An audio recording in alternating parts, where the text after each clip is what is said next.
Hello everyone, this is Dr. Chen. Today I would like to share with you about how to verify the risk factors for cancer. I believe you all have heard a lot of information about cancer, especially what can potentially cause it and what can reduce the chances of getting cancer, etc. But how do you evaluate the reliability of this information? For example, if someone tells you that several of their friends developed stomach cancer because they regularly ate leftover food. Just bear in mind this is a hypothetical scenario, not a real case. So would you believe that eating leftover food can lead to stomach cancer? In this age of information explosion, whether it's YouTube, TikTok, WhatsApp, etc., there are countless pieces of health information circulating every day. And how do you assess their credibility? I used to be a family doctor with over 25 years of practice experience, but I later switched to do medical research with a special interest on studying lung cancer in never smokers in the University of Sydney, Australia. So I use very strict standards for evaluating cancer-causing factors. In the coming sessions, I'll be discussing a cancer prevention series. Today, I'm going to share the first presentation, how to verify risk factors that cause cancer. This will be highly suitable for people with a research background or those who enjoy searching for medical information. As long as you have a basic level of English, you can search for relevant data online. In the following presentations, I'll talk about the top 10 risk factors for cancer and the major strategies for cancer prevention. I believe these topics will be relevant to the general public, so please continue to listen. Before we continue, I'd like to introduce a young boy to all of you. Here next to me in the photo is my grandnephew, Quinton. Quinton is the grandson of my second sister, and he's just 11 years old this year. He's currently in the 6th grade of primary school in Hong Kong. However, his computer knowledge and skills are at a university level, and you could say he's a truly computer genius. During the process of creating my YouTube videos, Quinton has provided me with many valuable suggestions, including designing this logo. So I'm very grateful to Quinton. Alright, let's start with the first presentation we're going to talk about today. How to verify cancer risk factors. I'll use an example to demonstrate this. The example is to explore whether there is a connection between consuming eggs and developing prostate cancer. Given that eggs are not only a very common food, but also highly nutritious, and prostate cancer is also a common cancer, especially in Australia among men, so the possibility of this connection is a relevant concern for most people. I'll first reference a paper which is a 2011 publication titled Egg, Red Meat and Poultry Intake and Risk of Liver Prostate Cancer in the Prostate-Specific Antigen Era, Incidence and Survival. Now this paper is of high quality as it used prospective cohort study method and also is a research report from Harvard University. The study followed over 27,000 people for a total of 14 years, from 1994 to 2008. Among them, 3,127 people developed prostate cancer. The report indicates that individuals who consume more than 2.5 eggs per week have a 80% high chance of developing aggressive prostate cancer compared to those who consume less than half an egg per week. Now, if you were to look at this report alone, you could conclude that egg consumption can increase the risk of prostate cancer becoming more aggressive. Yet, when you further investigate, you may come across another paper. This 2012 paper is a comprehensive meta-analysis that combines data from 20 different studies, including 9 prospective cohort studies and 11 case control studies. The conclusion drawn from this analysis is that there's no association between egg consumption and the risk of prostate cancer. So what we really want to know is, does eggs pose a risk of causing prostate cancer?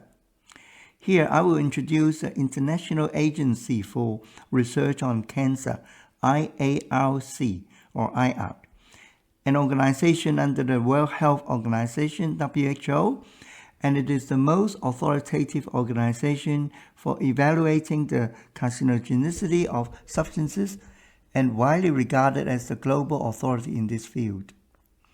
IARC conducts comprehensive scientific evidence assessments to determine the potential carcinogenicity of various substances, including chemicals, mixtures, occupations, physical factors, biological factors, and lifestyle factors to humans. IARC categorizes substances into 5 groups based on the strength of evidence.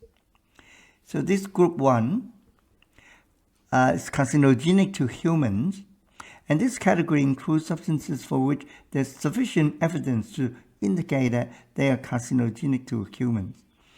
And we can see there are currently 127 agents identified to be in this category. And they include something most of us are familiar with, like tobacco smoke, alcohol, air pollution, asbestos, and HIV virus, etc. Then we have the group 2A, probably carcinogenic to humans. And there are substances in this includes with limited evidence suggesting they may be carcinogenic to humans. Then we have group 2B, possibly carcinogenic to humans, and substances which have some evidence suggesting they may be carcinogenic to humans, but the evidence is not as strong as in group 2A.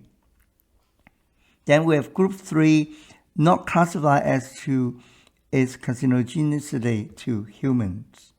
This category is used for substances for which the evidence is insufficient to classify them as either carcinogenic or non-carcinogenic to humans. And then we have group 4, which is not listed here, and they are probably not carcinogenic to humans. And this category includes substances for which there's strong evidence that they are not carcinogenic to humans. On this website, we can search for the potential of different substances causing cancer. Now I'm trying to input egg to see the response. Well, you can see that even though some research reports suggest a connection between eggs and prostate cancer, IARC does not categorize it as a carcinogenic food. Here we can also search for other substances. So I'll try to enter meat to see its response. It turns out that meat is classified as group 1 and group 2A. And it also shows which kind of meat fall into group 1 and which fall into group 2A. So here we see processed meat, such as ham, sausages, salami, and bacon, is classified as group 1, which means there's sufficient evidence to suggest their potential of causing cancer in humans. And then red meat, such as beef, lamb, and pork, is classified as 2A, which means it has probable potential of causing cancer in humans. Now we can also look up the ingredient of sugar substitute, aspartame. And it shows that it belongs to group 2B, indicating a possible carcinogenic substance. If you've been following the news, you may recall that aspartame was declared a possible carcinogenic substance since July 14 this year, falling into group 2B. And the organization making this declaration is this IARC. Now you can also try inputting the word hot. And you discover that among a few things, very hot beverages at about 65 degrees C is actually carcinogenic. It is under 2A. You may remember it was announced in 2016 by IARC, indicating that beverages exceeding 65 degrees Celsius are classified as 2A, meaning they have a probable potential of causing cancer in humans. Now, when we further investigate which types of meat carry a high risk of causing which specific cancers, we can use this table. By the way, you can find online links for this table as well as the website on the previous slides, on the slide itself here, and also on the footnotes of this video. Now, this table shows the types of cancer on the left column, and then in the middle column, it shows the agents with sufficient evidence causing cancer. And then in the right column, it shows agents with limited evidence causing cancer. Now, when searching for processed meat, we can see that the literature provides limited evidence linking it to stomach cancer. At the same time, there's substantial evidence linking processed meat to colorectal cancer, while the association between red meat and colorectal cancer has only limited evidence. It's important to understand that even though there's strong association between processed meat and colorectal cancer, and red meat also carries a certain risk, it doesn't necessarily mean they will definitely cause colorectal cancer. The risk is increased, but the development of cancer depends on various factors and individual circumstances. This involves risk assessment and management, and provides us with a reference and reminder. Whether or not we need to reduce or avoid consumption depends on individual circumstances. Now let me introduce another authoritative organization, the World Cancer Research Fund International, WCRF, which is a non-profit association dedicated to cancer prevention, and its headquarters is located in London, United Kingdom. So what are the differences between WCRF and the previously mentioned IARC? Firstly, IARC primarily focuses on researching the carcinogenic risk of different substances, whereas WCRF emphasizes the relationships between diet, body weight, and physical activity and cancer.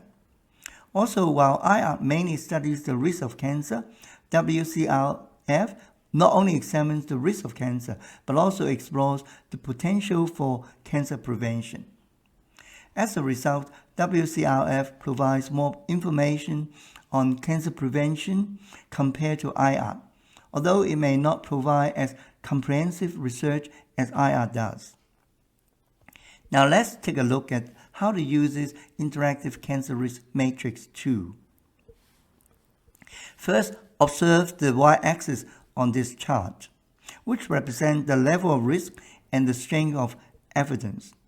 It is divided into 7 categories, with the highest indicating a low risk with strong evidence, and the lowest indicating a high risk with strong evidence, while the middle signifies minimal risk. Next, we consider the size of each circle, which represents the number of cancer cases analyzed in the data. The bigger the circle, the more cases for supporting the evidence. Now, another useful feature is the filter.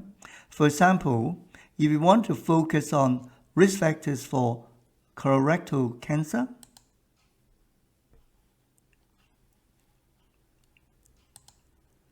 then you can select colorectal to see all the carcinogenic and cancer prevention risk factors related to colorectal cancer.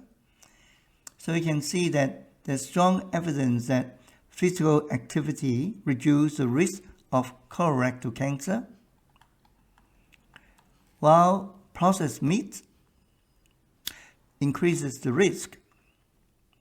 Now, if you drink alcohol and want to know the potential risk, cancer risk related to alcohol, now you click on alcohol category, and it reveals that there is considerable evidence indicating that alcohol raises the risk of mouth cancer, pharynx, larynx cancer, esophageal cancer, breast cancer, colorectal cancer, stomach cancer, liver cancer. So individuals who drink alcohol should exercise caution. Now, in summary, both IARC and WCRF websites provide abundant information about cancer risk factors and cancer prevention. Furthermore, the information is regularly updated, so you can access the most current information which is freely available. And it's a good idea to explore these resources further. Finally, thank you all for watching this video. I hope everyone can learn something from it, and especially when you hear a lot of information about carcinogens in the media, take the time to fact check. Well, you can also see there's a Chinese version of this, and you can watch it if you find Chinese more easy to understand, or pass it on to your Chinese friends. Please subscribe and share with those who might be interested, and keep an eye out for my future videos, particularly in this cancer prevention series. Bye-bye.